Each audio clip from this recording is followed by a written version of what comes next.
O livro de Romanos, no capítulo 4, ele fala sobre Abraão, que foi chamado nosso pai na fé. A gente vai ler e vai pegar alguns versículos aqui. Deixa eu pegar a partir do versículo 16. Capítulo 4, tá? Essa é a razão porque provém da fé, para que seja segundo a graça, a fim de que seja firme a promessa para toda a descendência. A promessa para toda a descendência, não somente ao que está no regime da lei, mas também ao que é da fé, que teve Abraão. Abraão é o pai de todos nós. Como está escrito, por pai de muitas nações te constituí, perante aquele no qual creu, o Deus que vivifica os mortos e chama à existência as coisas que não existem. Abraão, aqui explica por que ele é o pai. Abraão, esperando contra a esperança, creu para vir a ser pai de muitas nações, segundo o que fora dito, assim será a tua descendência. E se enfraquecer na fé, embora levasse em conta o seu próprio corpo amortecido, sendo já de 100 anos e a idade avançada de Sara, não duvidou, por incredulidade, da promessa de Deus, mas pela fé se fortaleceu, dando glória a Deus, estando plenamente convicto de que ele era poderoso para cumprir o que prometera, porque isso lhe foi também imputado para a justiça. Não somente por causa dele, está escrito que ele foi levado em conta, mas também por nossa causa, posto que a nós igualmente nos será imputado, a saber, a nós que cremos naquele que ressuscitou dentre os mortos, a Jesus nosso Senhor, o qual foi entregue por causa das nossas transgressões e ressuscitou por causa da nossa justificação. Diga glória a Deus. É muito forte o que a gente acabou de ler. Isso é muito forte. Se a gente realmente for filho de Abraão e tiver o mesmo sentimento de Abraão, as promessas de Abraão, elas são nossas promessas. É incrível, sabe? E nem adianta a gente dizer que não. A gente fica indignado quando a gente fica sabendo que alguém fala mal da gente, principalmente se essa pessoa for próxima. Uma pessoa distante que nunca nos conheceu é tola, não sabe, mas quando a pessoa conheceu e é próxima, a gente pensa assim, poxa vida, mostrava ser uma coisa, a gente fica indignado. Não importa quem seja, qualquer pessoa que fala mal da gente fica indignado, qualquer pessoa que tenta nos prejudicar, a gente fica indignado, e a gente acaba, a indignação faz com que a gente esqueça de que a promessa que está na nossa vida, a gente não precisa se indignar com nada, com absolutamente nada, porque o que Deus falou para Abraão está sobre a nossa vida, como Paulo disse, né? Que era a promessa de Abraão também é a nossa promessa, se somos filhos de Abraão pela fé. Abraão creu contra a esperança. O que é crer contra a esperança? A gente crê contra a esperança? A esperança, ela foi usada muito, e há quem diga que ela surgiu. Os gregos criaram essa palavra para justificar os males da vida. A famosa, acho que alguém, se não conhece a história, pelo menos deve conhecer o nome, né? A chamada história da caixa de Pandora, que os gregos queriam justificar os males da vida. Então, dessa caixa de Pandora surgiu, jogaram para fora tudo, e disse que ficou uma coisa dentro da caixa: a esperança. Daí surgiu o dito popular que todo mundo conhece: a esperança é a última que morre. A esperança é a última que morre. O apóstolo Paulo, quando ele diz assim, creu contra a esperança, esperou contra a esperança, nos faz entender, porque não é só isso daqui. Em outros versículos a gente acaba entendendo que existe duas esperanças, e de fato existe duas esperanças. A esperança natural, que todo mundo tem, e todo mundo dorme esperando que no outro dia vai acordar.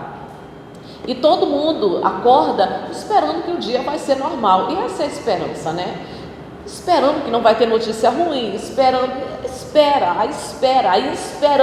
essa é a esperança natural. E algumas situações extraordinárias nos levam até essa esperança natural ao extremo. No caso de algum familiar que está no hospital em estado grave, a gente tem a esperança natural. Porque a gente fica pegando o diagnóstico médico, as notícias do médico, aí ele vem, passa para a gente, né, a situação do paciente, e ele sempre fala, olha, tem tanto por cento de chance, ele está estável. Cada palavra do médico a gente se apoia, e aquilo desperta na gente esperança, porque diz, olha, tem tanto por cento de chance, pode sobreviver. Então tudo aquilo a gente se agarra e a gente tem esperança, mas ainda é a esperança natural. Mas como diz os gregos, a esperança é a última que morre, e ela morre, de fato ela morre. A esperança natural, ela morre. Aí quando a esperança natural morre, como é que se faz?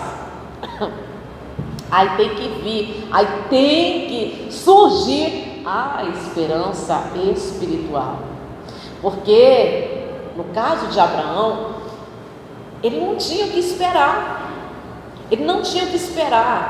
eram muitos anos já, a vida dele toda, as orações, o tempo passou, não aconteceu, chegou numa idade que não tem mais como acontecer, não tinha mais como ter filhos. Mas quando Deus fez para ele uma promessa, ele, ao contrário de Adão, porque o inimigo da nossa alma, chamado diabo, Satanás, irmãos, ele vai trabalhar na nossa mente, a esperança ela tem que começar na mente, e o diabo vai trabalhar, querendo colocar a incredulidade, a dúvida, porque a incredulidade, na verdade, a nossa esperança, ela tem que estar apoiada na confiança do caráter de Deus. Onde que a gente encontra isso? A gente vai lá. Não tinha como ter filhos, não tinha como deixar uma descendência. A esperança natural de Abraão morreu, acabou a esperança natural de Abraão. Mas olha o que Paulo fala, irmãos, isso aqui é muito forte. Ao contrário de Adão, Abraão, ele creu, olha só, lê de novo comigo. Isso aqui é muito forte, olha, no 18. Abraão, esperando contra a esperança, ou seja, duas esperanças, né? Uma esperança espiritual contra a esperança natural, porque a natural, irmãos, não tinha como, impossível de acontecer. Esperando contra a esperança, ele creu, para vir a ser pai de muitas nações, segundo o que lhe fora dito, assim será a tua descendência. Olha só, no 19, e sem enfraquecer na fé, embora levasse em conta o seu próprio corpo amortecido, sendo já 100 anos de idade, idade avançada de Sara. Olha aqui, tem mais uma coisa aqui. Você há de concordar comigo que as pessoas enfraquecem na fé por muito pouco. Irmãos, as pessoas enfraquecem na fé por muito pouco. E eu não sei se vocês, algumas pessoas até chegaram a imaginar que era loucura quando nós falávamos, mas eu acho que alguém aqui deve lembrar, quando eu já havia alertado que ia ter a segunda onda. Quem lembra? E acho que vocês lembram que eu também falei que vai ter a terceira onda. Quem lembra? Pois é, vai ter a terceira onda. E a primeira onda, ela conseguiu desanimar muitos crentes. Não sei o que estou falando, não. Todo pregador, todo pastor, é incrível. Toda pessoa com que eu converso, cada obreiro que eu encontro de outra igreja, falam a mesma coisa, sabe? Muita gente lá na nossa igreja desanimou, não apareceu mais. É incrível como a primeira onda. O que foi? Sabe, não teve nada de extraordinário. Ficou em casa. O diabo sabia que as pessoas precisam desse fogo, de estarem unidas, como diz o apóstolo Paulo em Hebreus capítulo 10, uma estimulando a outra, uma orando pela outra, uma exortando a outra. A gente precisa disso. O diabo conseguiu colocar algumas em casa e pronto, desanimou. Mas outras pessoas desanimam por causa de críticas. Eu já vi pessoas aqui na igreja, que desanimaram por causa de crítica. Porque disseram assim, a pessoa quando não dá nada, dá para crente. Isso aí vai demorar só um pouco. Daqui a pouco ele volta a fazer o que fazia antes. E começou a escutar a pessoa chegou para mim e disse assim: rapaz, você estava tão bem, mas aí o pessoal lá de casa começaram a estar me apurrinhando, dizendo assim: quando a pessoa não dá para nada, dá para crente. Eu duvido que tu vai ficar na crença, isso aqui desanimei. As pessoas, irmão, desanimam por tão pouco, desanimam por causa de perseguição dentro do lar, de implicância do marido, de implicância da esposa. Eu já vi pessoas desanimar, justificando que não teve apoio do marido. Ele não me apoiou, eu queria ficar firme, eu queria ir para a igreja, mas ele nunca me apoiava. Já vi homem justificando que não teve apoio da esposa. Se ela tivesse me incentivado. Inclusive, quando eu falo isso, me veio um na mente. Ele disse assim: não vou mais, fui conversar com ele, não vou mais, porque toda vez que eu convido ela bota uma desculpa, não sei o quê. Eu queria ir, ela não quer, pois agora não vai mais nenhum dos dois. Ela diz assim: não, vai tu, vai, outro dia eu vou, pois agora não vai mais nenhum dos dois. E realmente não vem mais nenhum dos dois. Me vem exatamente um casalzinho aqui na minha mente. Desanimam, por diversos motivos, muita coisa desanima. E isso nós estamos sujeitos, eu e você estamos sujeitos a desanimar, porque é como a gente falava outros dias, o diabo ele trabalha 24 horas exatamente para isso, para nos afastar da presença de Deus. Acontece muita coisa para nos desanimar, muita coisa, muita coisa. E agora há pouco, antes de eu vir para cá, eu recebi uma mensagem de uma pessoa dizendo assim: me ajude em oração. Eu perdi o controle, acabei falando coisas para o meu marido que eu mesmo estou assustada comigo, eu não estou bem, me ajuda em oração. Falei para ela: olha, te conserta com Deus, pede perdão para Deus e vai conversar com teu marido, te conserta com teu marido, vão orar vocês dois juntos. Vai orar vocês dois juntos. Falei outras coisas lá mais. Mas, irmãos, o diabo trabalha. Engraçado que a briga foi por causa de dever de criança. Dever, porque ela não estava conseguindo dar as respostas corretas. Chamou ele para ajudar a dar as respostas ali no dever da escola. E pronto. Não sabe fazer nada sozinha, porque se eu não tiver isso aqui, começou a briga. E ela disse: eu me descontrolei, eu despejei tanta coisa em cima dele que eu estou assustada comigo. Eu não sei como eu tive coragem de falar tudo aquilo. O diabo, ele vai trabalhar 24 horas para nos afastar da presença de Deus, para a gente perder o equilíbrio emocional, para a gente se afastar da nossa fé. Ele trabalha para isso. E no caso de Abraão, ele não olhou para as circunstâncias, embora sim ele via o corpo dele amortecido, ele via o corpo de Sara, ele via que ela já estava velha, ele olhava para ele sabia que não tinha como.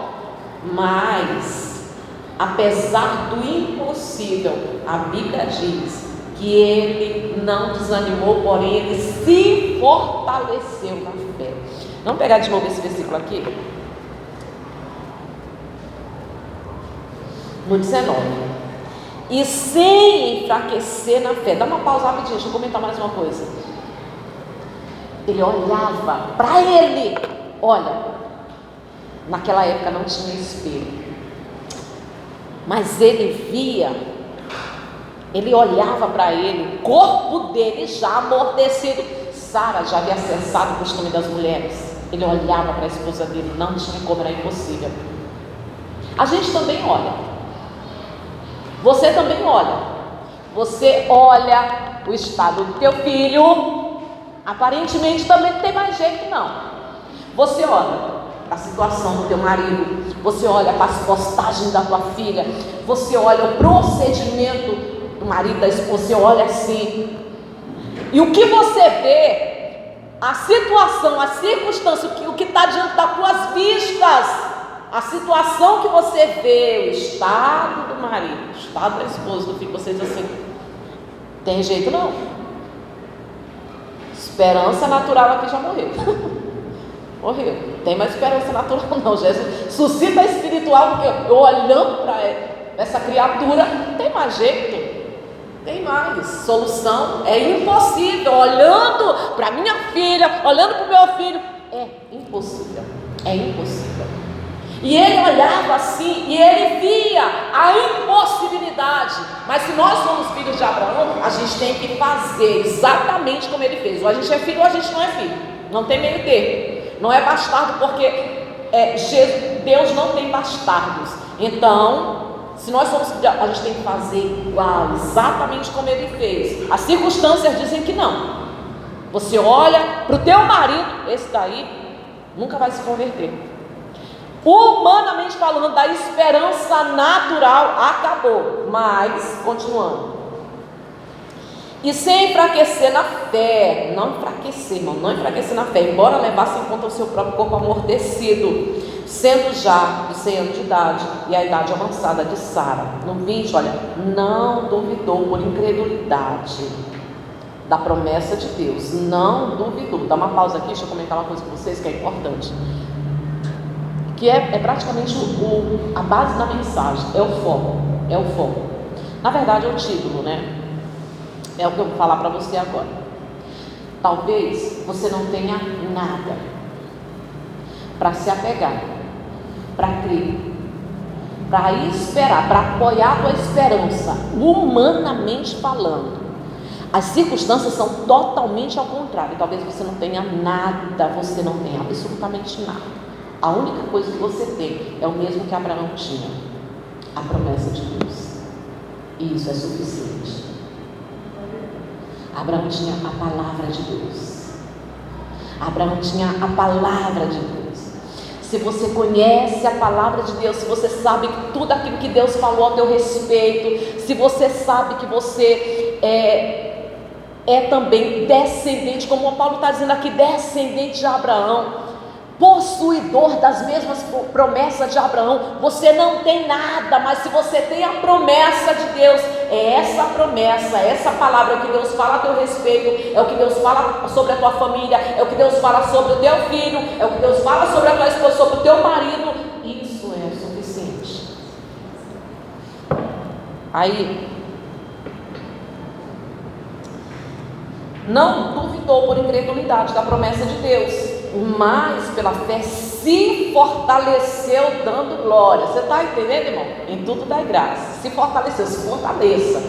Se fortaleceu dando glória. Estando plenamente, no 21, estando plenamente convicto de que Ele era poderoso para cumprir o que prometera. Glória a Deus. Você sabe o que Deus fala sobre o teu filho? Não fala que teu filho é um caso perdido. Deus não fala isso. Deus não fala que a tua filha não tem mais jeito. Deus não fala que o teu casamento não tem mais jeito. Deus não fala que o teu marido nunca vai se converter, que ele vai se vender, que ele vai para o inferno. Deus não fala sobre isso. Deus fala que a nossa família, ela é abençoada por causa de Abraão. É isso que Deus fala. E a única coisa que Abraão tinha era a palavra. Então ele não duvidou, porque ele sabia que ele prometeu. Ele sabia que não era um político, que não era um homem, mas que Deus era poderoso e é poderoso para cumprir, para fazer. O diabo, ele trabalha na mente, e é na mente que você tem que vigiar e trabalhar a tua mente. Lamentações capítulo 3. Lamentações 3.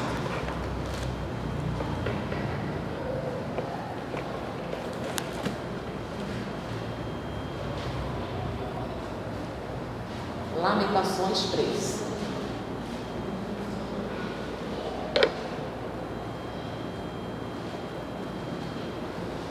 Qualquer dificuldade você abre no meio da Bíblia e você vai mais para frente, vai passando. Logo depois de Jeremias. Podemos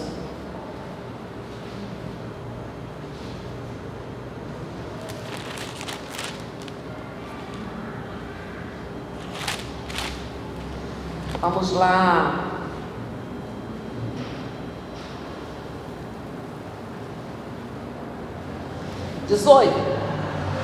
Capítulo 3, versículo 18. Chegaram, né? Diz assim, olha: então disse eu, deixa eu pegar o 17. Afastou a paz de minha alma, esqueci-me do bem.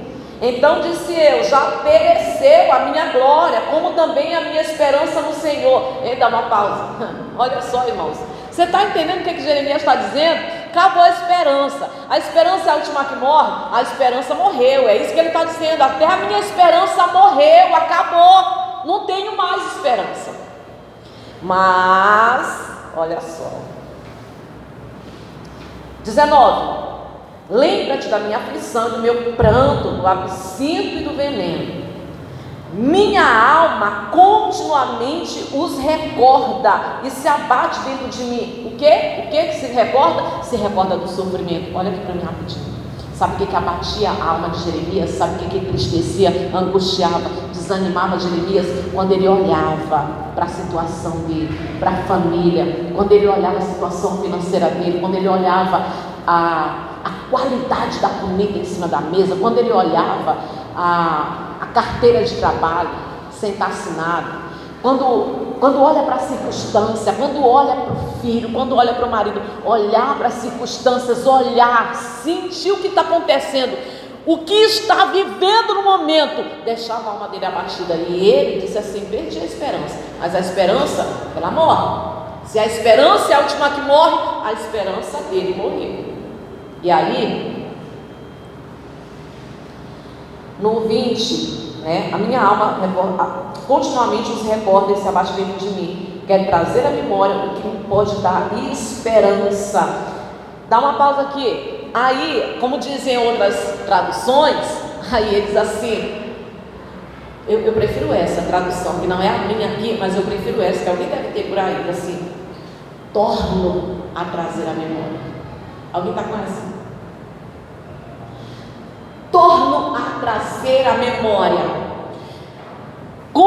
Isso daqui é crer contra a esperança. Eu prefiro pensar, eu volto, eu trago a minha memória, eu trago para a minha mente, eu trago para o meu pensamento. Torno a trazer a memória. O que? Aí ele diz: as misericórdias do Senhor são as causas de não sermos consumidos, porque as suas misericórdias não têm fim, renovam-se cada manhã. Grande é a tua fidelidade. Dá uma pausa. Sabe o que Jeremias está falando? Sabe o que Jeremias estava falando? Eu torno a trazer a memória. Eu trago a minha memória. Aí eu volto a pensar. O que? No caráter de Deus. Misericórdia, fidelidade. A misericórdia dele não se acaba nunca e ele é fiel. Jeremias, ele fala que ele trazia a memória e preferia pensar, apoiar a esperança dele no caráter de Deus. E foi exatamente pensar no caráter de Deus que Abraão continuou crendo. Ele disse assim: eu sei quem prometeu, eu sei que ele é fiel para cumprir, eu conheço Deus, eu sei o Deus que eu sirvo. Foi bem aí que a humanidade se tornou o que é hoje, porque Adão duvidou do caráter de Deus. O diabo conseguiu fazer Adão duvidar do caráter de Deus. Não, ele está escondendo, ele não quer o bem para ti, não, ele quer o mal. Adão duvidou, Abraão não duvidou. E Jeremias disse assim: eu prefiro trazer a memória e pensar no caráter de Deus. Ele é misericordioso, ele é fiel. Então vou pensar, e nisto que eu vou me apoiar. Volta lá onde a gente estava. A mente, irmãos, trabalhar na mente. Onde a gente começou e é onde a gente vai terminar. Romanos.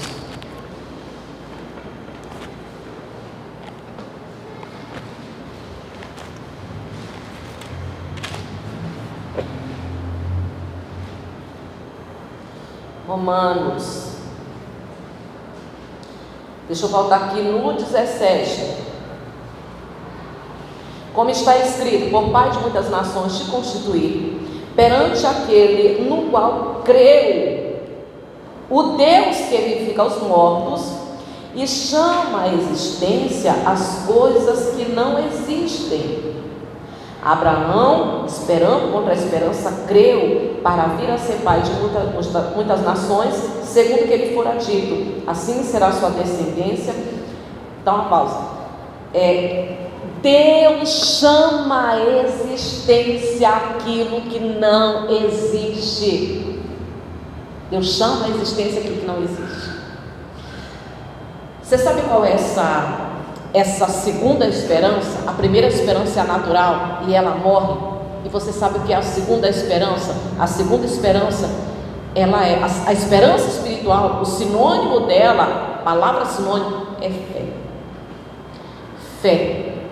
E fé também significa confiança em Deus, confiança no caráter de Deus, confiança em quem Deus é, que são aqueles que não eram, que chama a existência aqueles que não existem, que traz a existência. Esse é Deus. E quando a esperança natural acaba, a gente se fortalece em Deus. A gente pode não ter nada, mas a gente tem a palavra, a promessa daquele que é fiel para cumprir e daquele que é poderoso para fazer.